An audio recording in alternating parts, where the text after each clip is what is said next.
course, you visited Mazi Nnamdi Kanu.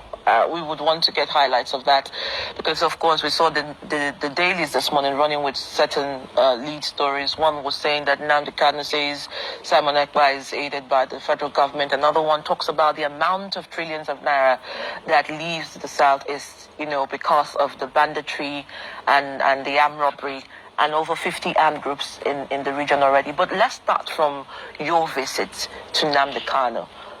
Well, I'll start by thanking the director of the State Security Service for at least allowing me. It's one area of government that I visited, and it looked like you're in Europe. Good process. Nobody wasted your time. All the screening processes went, quite on time, and when it was time for me to go visit him, one or two persons escorted me to where I was supposed to meet with him, and I must admit it's one of the most emotional times of my life. First, that I saw a very brilliant Nigerian, extraordinarily brilliant Nigerian, well-spoken, very, very intelligent, who knew what he was fighting for. And we embraced ourselves more than 10 times. It became very, very touchy for both of us.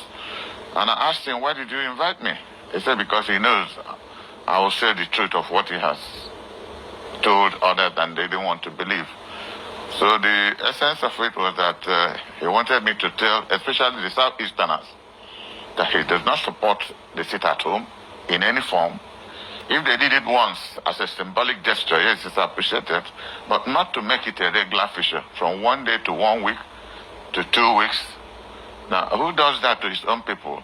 That if Ekpe or whomsoever he is supporting him, you don't create a double jeopardy for our people.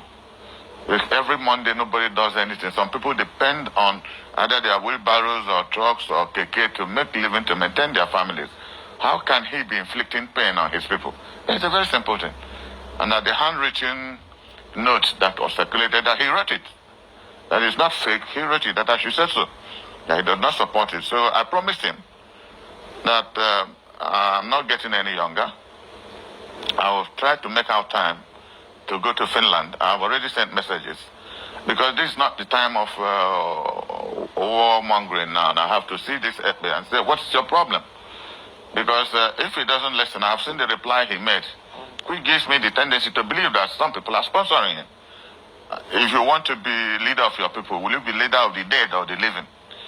He's from Ebonyi State, I understand. And the other day I was looking on social media where people supposedly representing him were firing all over the place. And a small child of under 1 year was abandoned by his or her parents, and they ran away.